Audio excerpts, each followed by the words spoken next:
Good morning, students. Welcome to the next part 3 session. And in this session, we discuss about Elingham diagrams. And what are Elingham diagrams? Elingham diagrams are the plots of change in free energy versus temperature. Elingham diagrams are the plots of uh, metal oxides. Here there is a change in free energy versus temperature axis. This is called the temperature axis, this is called as free energy here. And these Elingham diagrams are mainly based on thermochemical equations, that is the thermochemistry. And in thermodynamics here, in thermodynamics we are studied about Gibbs-Helmholtz equation. According to Gibbs-Helmholtz equation, delta G equal to delta H minus T delta S. This is Gibbs energy. Changing Gibbs energy equal to delta H minus T delta S. Yeah, this is enthalpy change. This is temperature. This is called entropy change. Then, for the formation of metal oxides, during the formation of metal oxide, this is called as metal. This is called as oxygen. You will get metal oxides. This is the iron oxide. And here, during the formation of metal oxide, here entropy goes on decreases. When entropy decreases means this equation becomes here, for the formation of metal oxide, enthalpy is always negative. Enthalpy negative means minus delta H minus T into, here entropy decreases for the formation of metal oxides. Here this is called as minus, this is minus into minus becomes plus, and it becomes plus T ds. Then, as the temperature increases, this is called as delta H. Delta S is negative for the formation of metal oxides, and entropy is negative. Here, this is formation of metal oxides. This is delta S, T delta S. And according to this expression here, T delta S value is more than delta H. If T delta S value more than delta H, this is positive value. Here, this is negative value, and delta G becomes positive, more positive by increasing temperature. As temperature increases, delta G becomes more and more positive. And this graph shows that. This graph shows here, as temperature increases, all the graph moves upwards here. This is chromium oxide, this is zinc oxide, this is iron oxide, this is copper oxide, and also mercury oxide, silver oxide. You have so many curves it is here. Then all the curves moves upwards as by increasing temperature. That indicates here, as temperature increases, delta G becomes more and more positive value here. As delta G becomes more positive value here, the metal oxides are thermally unstable. They become these metals by the removal of oxygen. That's why here, at high temperature here, metal oxides are easy to reduce by using suitable reducing agents. Elingham diagrams are mainly used for the selection of good reducing agents in metallurgical operations. Okay, this is the concepts. Used in metallurgical operations. In Elingham diagrams used in case of metallurgical operations. Then see one by one here is. See here, if you are taken a carbon here, this is here this curve, this line shows that C plus O2 gives CO2 here, and in this equation there is no change in entropy here. That's why this graph line moves. This is a straight line with the temperature axis. Then in this one here, when iron reacts with iron oxide, here delta S becomes negative. When delta S becomes negative, here all the curves moves upwards here. That's why here delta G becomes more and more positive values. Here also same thing it is. Here delta S also is negative here. But in this equation, carbon combines with O2, you will get carbon monoxide here. Here delta S value is negative. When delta S value is negative, here the curve moves downwards. And if the curve moves downwards, here this shows that the carbon monoxide is more stable at high temperatures when compared to this carbon dioxide. This is the equation. Then, here by considering these equations, this is called as carbon curve. This is carbon curve. This is carbon curve here. This is about carbon monoxide curve. Up to in the metallurgy of iron, here, up to 1073 Kelvin temperature, up to this temperature, below this temperature here, this is the carbon monoxide curve lies below that of iron oxide. In the aluminum diagram here, any curve lies below that of that is below above the one here, and it acts as a reducing agent. And in the metallurgy of iron, in the blast furnace here, carbon monoxide acts as a reducing agent at lower temperature, below 1000 centigrade Kelvin here. Since in the aluminum diagram, carbon monoxide curve lies below that of iron oxide curve in the aluminum diagram. That's why CO is more stable here compared to iron oxides. At low temperature, here carbon monoxide acts as a reducing agent for iron. But at a higher temperature, if you are moving above this temperature, and these two lines are intersect like this. This is called as carbon monoxide curve. This is called as iron curve. This is iron curve. Above this temperature, carbon monoxide curve is present above the iron oxide. Your iron oxide curve lies below that of carbon monoxide. Hence, it is unable to reduce iron oxide to iron. Instead of carbon monoxide here, the one more that is called as coke. Coke, this is a coke or carbon. This is also coke. This is also coke here. Then coke acts as a reducing agent above this temperature in the blast furnace. That's why here at higher temperature, we are writing equations here. At higher temperature, FeO combines with C, you will get Fe and this is CO. This is above 1000 centigrade Kelvin temperature. Since here above this temperature, carbon curve lies below that of iron oxide, it acts as reducing agent for iron. But at low temperature here, the carbon monoxide curve lies below that of iron here. Then Fe2O3 here combines with 3CO, you will get 2Fe here and 3CO2. It is less than 1000 centigrade Kelvin temperature. This is the importance of Milgram diagrams used for the selection of reducing agents in hematite. Similarly, here for the extraction of copper from copper oxide, here carbon acts as reducing agent. When this copper oxide is treated with the carbon curve lies below that of copper here. That's why this carbon easily reduces this is copper oxide to copper. This is Cu2O here, and C gives 2Cu and also gives CO, carbon monoxide. And carbon monoxide is more stable when compared to Cu2O. That's why here it acts as reducing agent for copper. Then what about in case of zinc here? In case of zinc here, we are writing this is the intersection zone here. This is the intersection zone, and this intersection zone shows that here when zinc oxide here treated with the coke acts as reducing agent at about 1673 Kelvin temperature, you will get zinc and CO here. That shows that here above this temperature, carbon curve lies below that of zinc oxide. This is zinc oxide curve. But below this temperature here, the zinc oxide lies below that of carbon. And this carbon is unable to reduce zinc oxide here at low temperature. But at higher temperature here, the carbon curve lies below that of zinc oxide. It acts as a reducing agent for zinc. That's why here at high temperature, coke acts as a reducing agent for zinc oxide. Similarly, for the reduction of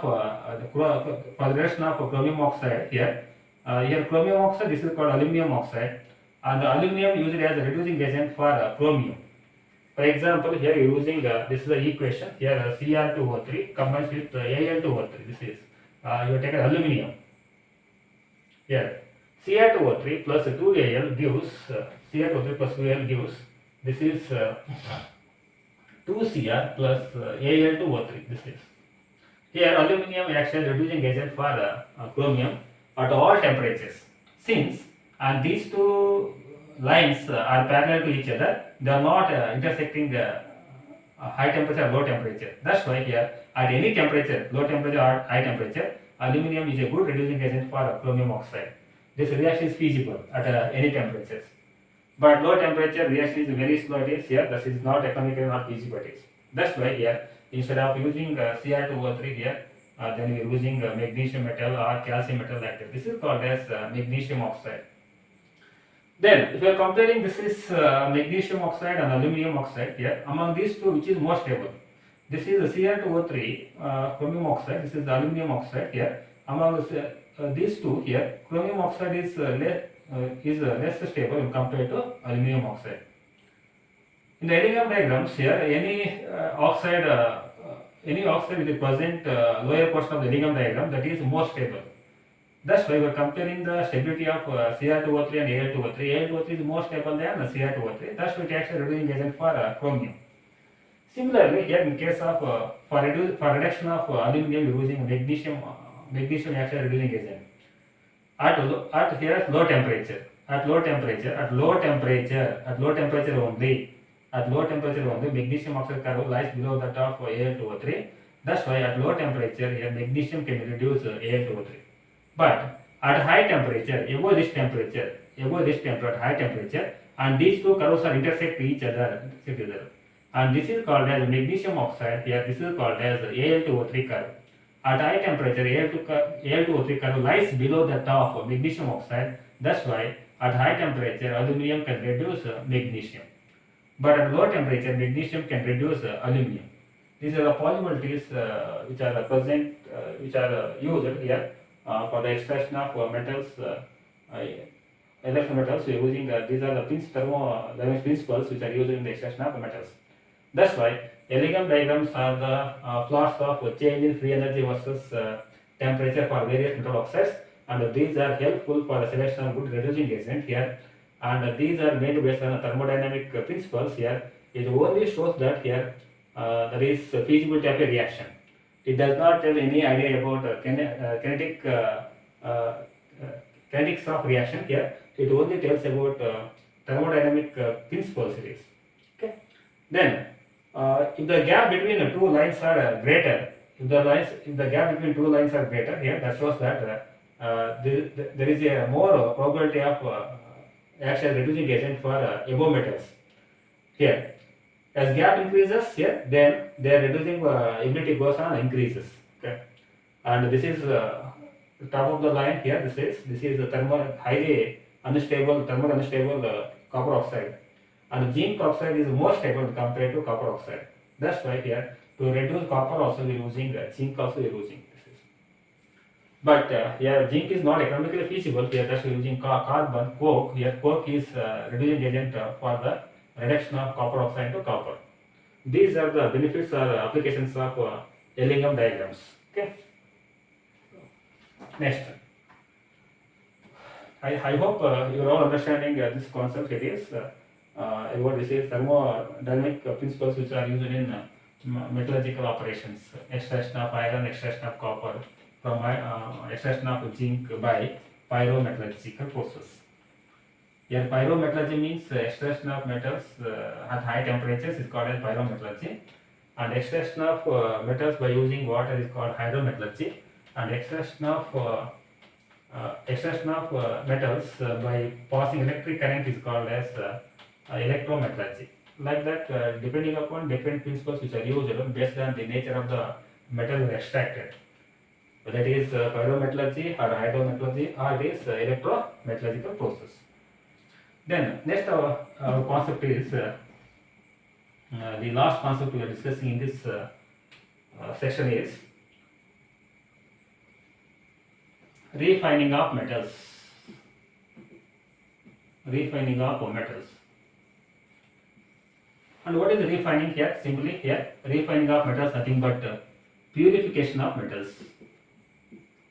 Simply this is called as purification of metals. Purification of metals, nothing but refining of metals. Then for the purification of refining of metals, here we have different methods we are applying here based on the nature of the impurities, based on the nature of the material we are purifying here. Then here is there are different types of methods are available here. The first one is distillation techniques we are applying. The first one is distillation methods we are applying. Distillation. Here, the first method we are using distillation technique. This is distillation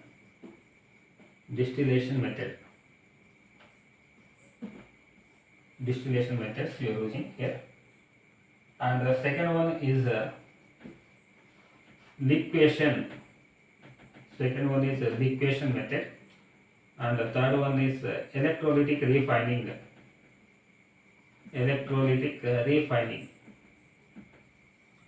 And the fourth one is zone refining. And the fifth one is vapor phase refining.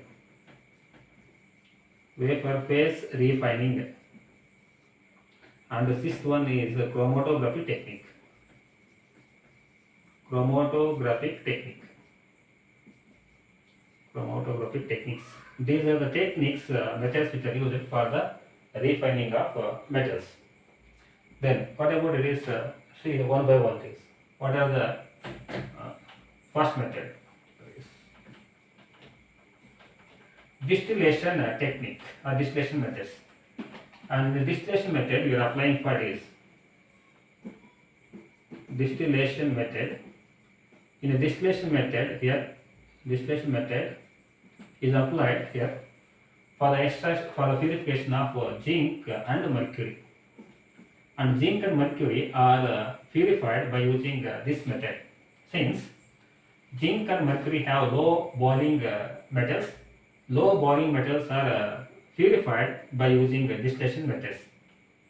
And in this method here, you are studied about in the first year syllabus about distillation method for purification of organic compounds. Here, the same methods which are used in the distillation method for the refining of metals. And in this technique, we are using one of the, this is called as a round bottom flask. We are taken round bottom flask, and for round bottom flask here we are inserting a thermometer. Here we are using condensers, connected with condenser, and a condenser condenses the metal vapors into liquid form. This is a condenser. Then this is called as impure crude metal is taken this one here. This is called as stand here. This is called as burning device. Then this is temperature. This is you are collecting. This is condensers. The condenser like this. This is a rough diagram here. I draw this one. This and an impure metal is taken a round bottom flask and it is heated with high temperature. The low melting metal first melts here and comes out in the form of vapors, and those vapors are condensed in the condenser and collected in the form of liquid here. Here you will get metals. Here you will get metal. And high that is low boiling metal comes first outside here, and the high boiling point metal present in the flask. Like this we are separating low boiling point metal and high boiling point metals here. This technique is called as distillation. And second one is liquefaction methods here. This liquefaction method is used here if a metal has low melting point and the impurity has high melting points. When the metal has low melting point, impurity has high melting point, then it is the best method for used for refining of metals. And in this process here, it consists of a sloping furnace. This is sloping hot furnace, and here we are keeping impurities, impure metal is kept on a sloping hot furnace, and this is heated at high temperatures. When this is heated at high temperature furnace here metal possesses low melting point and impurity possesses high melting point. When this impure metal on heating here, the low melting metal first melts and it converted into liquids. That liquid metal or molten metal floats in a sloping surface and collected in a vessel. Here liquid metal is collected. Here it is. And impurities are present here. Impurities are present here only. Since impurities has high melting point, but metal has low melting point. Here is metal melts first here, leaving behind impurities here. Impurities are present here. Only metal melts and connected in a vessel here. Like this we are separating both impurity and metals. This technique is called as liquefaction technique. This technique is especially used for the purification of tin. Tin has a low melting point compared to impurities. And the third one is called as electrolytic refining. In electrolytic refining here, you know very well about this is technique used in this is previous syllabus here, electrolytic refining. In electrolytic refining, that consists of two electrodes. One is impure rod of metal acts as anode and a pure rod acts as cathode. And these two rods are dipped in air is suitable electrolytic solutions. This is called as electrolytic solution. Electrolytic solution. And this is called as anode. This is anode, and this is called as cathode. Cathode means what? Cathode means negative electrode. Anode means positive electrode. For example, here if when this is applied for extraction of refining of copper or the refining of zinc. Electrolytic method of refining used for the refining of copper and zinc. If this is impure copper acts as anode and pure copper acts as cathode. This is a thick rod, this is thin rod, and this is called as copper sulfate solution. A pure rod acts as cathode and the impure rod of copper acts as anode. Here, these two rods are dipped in a suitable electrolytic solution like CuSO4 and passing electric current. The following reactions are taking place. What are the reactions here? Anode reaction. What is anode reaction? At anode always undergoes oxidation. That is Cu contained into Cu2 plus and 2 electrons. This is the anode reactions in electrolytic cell. Then what about here cathode? Here at cathode, the Cu2 plus ions which are present in the solution. The Cu2 plus ion in the solution takes 2 electrons and you get Cu. This is called as a copper. This copper deposits on cathode. Okay. As time passes, the Cu2 plus ions undergo reduction at cathode and deposits on cathode. Its weight goes and increases, its weight goes and decreases. During this process here, the impurities which are present in the anode mud settle at the bottom of the anode. Here anode mud, this is anode mud. This anode mud contains some impurities like gold, tellurium, platinum, silver. Gold, tellurium, platinum, silver here. By recovering these metals here, then this is we get it is economically feasible. This is the electrolytic refining of copper. Instead of using copper here, if you are using zinc rods, for example, here you are not taking this is copper rods. Here if you are taking zinc rods, then the equations you are writing like this is. The equations are this is called as cathode reactions. This is cathode reaction. This is called as anode reactions. Instead of copper, if you are using the zinc here you are writing this is Zn here, and this is Zn2 plus, and this is called as Zn2 plus. This is Zn2 plus, and this is called as Zn. Zinc, and we will get a pure zinc. Here instead of CuSO4 here you must use zinc sulfate. Here using zinc sulfate electrolytes. This technique is called as electrolytic refining. Then what about here? That is fourth method. This is distillation, and distillation method is used for the refining of zinc and mercury since they have low boiling point metals. And liquefaction method used for refining of tin here since it possesses low melting point when compared to impurities. And electrolytic refining is used for the refining of copper and zinc. And in this technique here, anode is this is impure rod acts as anode and pure rod acts as cathode. And when these two rods are dipped in electric solution passing electric current here, anode dissolves in the solution, deposits on cathode. This is called electrolytic refining. Then the one more method that is called as zone refining. Using in the zone refining techniques here we are using this is fourth technique, zone refining. In the zone refining technique here it is used for the purification of that is ultra pure metals like silicon, germanium and gallium.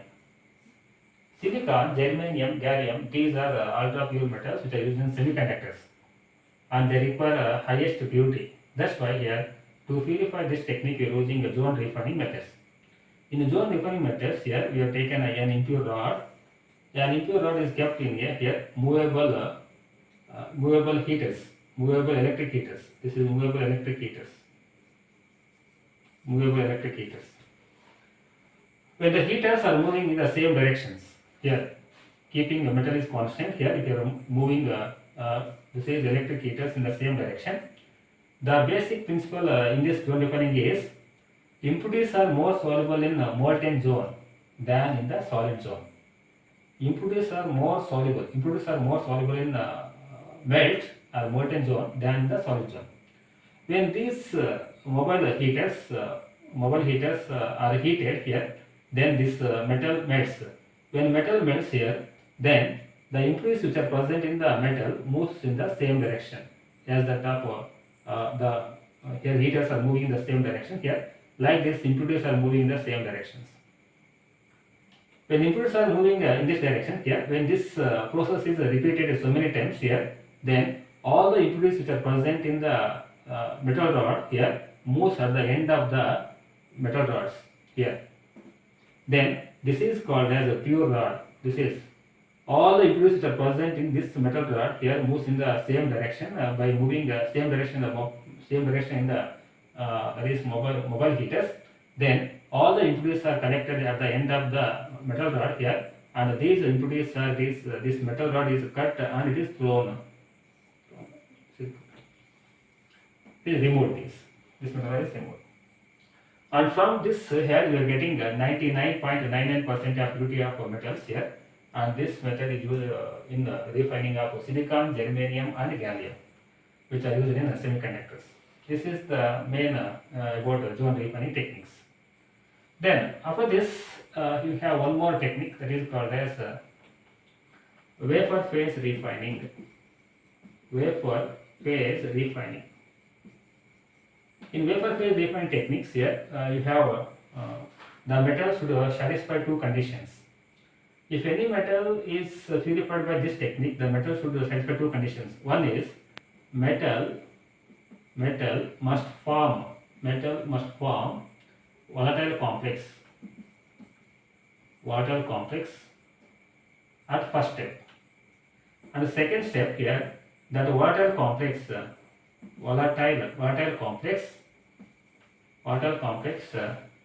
undergo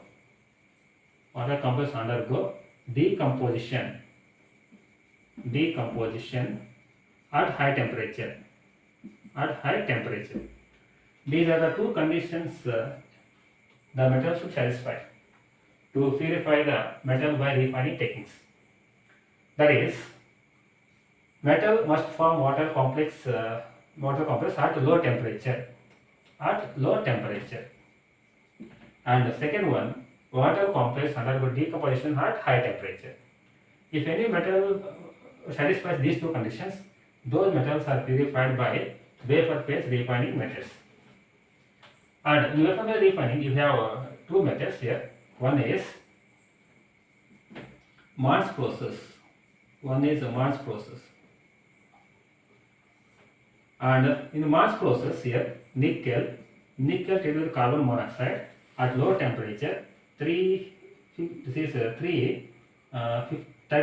350 Kelvin temperature. At about 330 to 350 Kelvin temperature, you will get nickel tetracarbonyl. This is impure nickel. When impure nickel treated with carbon monoxide, you will get a tetracarbonyl nickel here. Then this tetracarbonyl nickel complex on heating at about 470, this is on heating about 450 to 470 Kelvin temperature here, then you will get pure nickel and carbon monoxide is removed. This is pure nickel. When impure nickel treated with carbon monoxide, you will get tetracarbonyl nickel complex, and this tetracarbonyl nickel on strong heating at about 450 to 470 Kelvin temperature, you will get pure nickel. This is called Mann's process. Then what about second one here in this method? That is Van Arkel method. Van Arkel method for refining of zirconium and titanium. Van Arkel method for refining of zirconium and titanium. When according to this method here, this method is used to remove the traces of impurities like oxygen, nitrogen which are present in zirconium and titanium. Then that is when this impure zirconium is treated with iodine atmosphere is treated with zirconium, you will get a complex like zirconium iodide complex. When this zirconium iodide complex here on strong heating in the presence of tungsten filament at about 1800 Kelvin temperature, you will get zirconium here, and also you will get 2I2. 2I2. This is pure zirconium which deposits on tungsten filament. It can be recovered. Or if you are using titanium here, then titanium treated with 2I2, you will get titanium iodide. This titanium iodide here, on heating at about tungsten filament in the 1800 Kelvin temperature, you will get a pure titanium and iodine gas is evolved. This is the Van Erkel method. It is used for refining of zirconium and titanium. Then the last method is Mars process. Sorry, the last method is called chromatography techniques.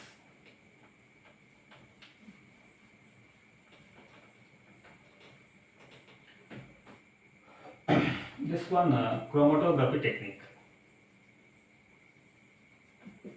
Chromatography technique. The you are studied about in the previous year. You are studied about chromatography techniques here. You have different types of techniques here.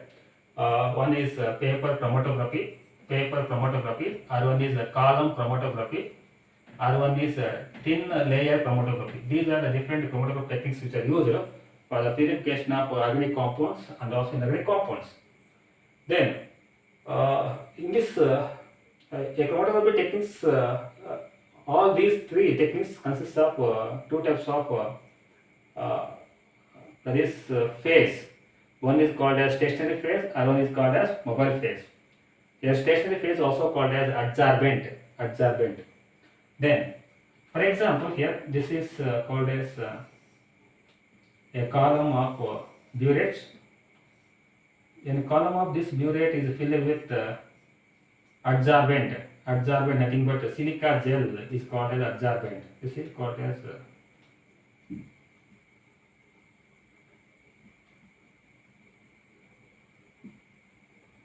silica gel or alumina gel. Silica gel, alumina gel acts as stationary phase, and also acts as adsorbents here.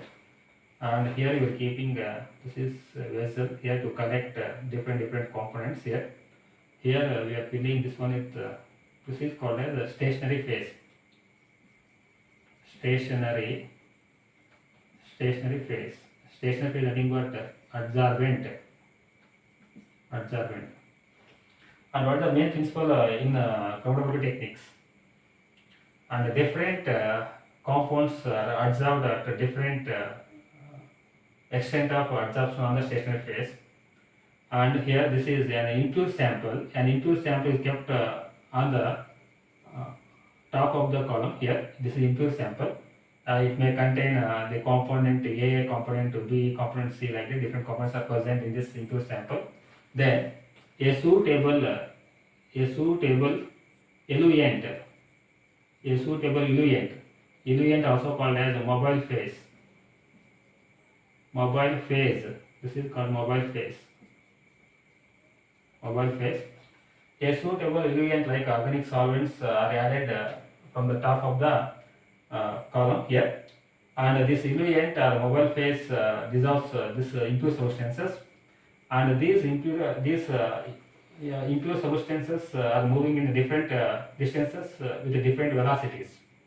Since these substances absorb different affinity with adsorbent here, they are moving with different velocities. Nothing but the components which are present in this impure sample here have different affinity towards adsorbent here, and they are moving in different distances. Among these ABC components here, the component which has more affinity towards the phase that moves slowly, and that is present at the top of the column. This is the top of the column. And the component which has low affinity towards this stationary phase that moves fast, then that comes first at the bottom of the column. This is called as one layer. And the component which has medium affinity towards stationary phase here, and that comes here is middle of the. Like that we get different layers here. This is called layer A, and this is layer B here. This is layer C. Here, this A, B, C components shows that A has less submit towards stationary phase, hence it moves faster and it separates out. Then, if you are comparing B and C here, and B has more affinity, B has less affinity when compared to C here, and it moves a little fast when compared to A. And C has more affinity towards this is stationary phase, it moves very slow. Like that here, based on affinity towards stationary phase and adsorbent here, and these components can be separated here. This technique is called as chromatography technique, also called as column chromatography. And any chromatography techniques here consists of two phases. One is a mobile phase, or one is a stationary phase. Generally, stationary phase is alumina gel or silica gel. And the silica gel, alumina gel acts as a stationary phase in case of chromatography techniques. And this is the best technique used for the purification of drugs and medicines here. This is we get highest purity in this chromatography techniques. Based on color, we are separating the components here. If these layers are not colored, it is colorless and they can be exposed to UV light here, they appear as color and they can be separated. This technique is called as column chromatography technique. It is used for the purification of compounds. Okay. This is the principle used for the refining of metals also here. This is called chromatography techniques. These are the techniques which are involved in the refining of metals. The first one is distillation, and the second one is liquefaction, third one is electrolytic refining, and fourth one is zone refining, fifth one is vapor phase refining, and the sixth one is chromatography techniques. In vapor phase refining, you have two methods. One is Mann's process, or one is Van Arkel methods. Okay, this is the syllabus about general principles and process of isolation of elements here. I hope that you are all understanding these concepts clearly here. This is one of the this is most important topics discussed so far is general principles and process of isolation of elements. This is a very easy topics in metallurgical operations here. And this I already taught that one here is, and this chapter carries 4 marks in PUC course, 4 marks. And 3 marks question is 1, and 1 mark questions also it is 1 mark question is 1 it is. Okay, total it carries 4 marks weightage in PUC examinations. Okay. I hope that you are all understanding these concepts clearly here. Thank you.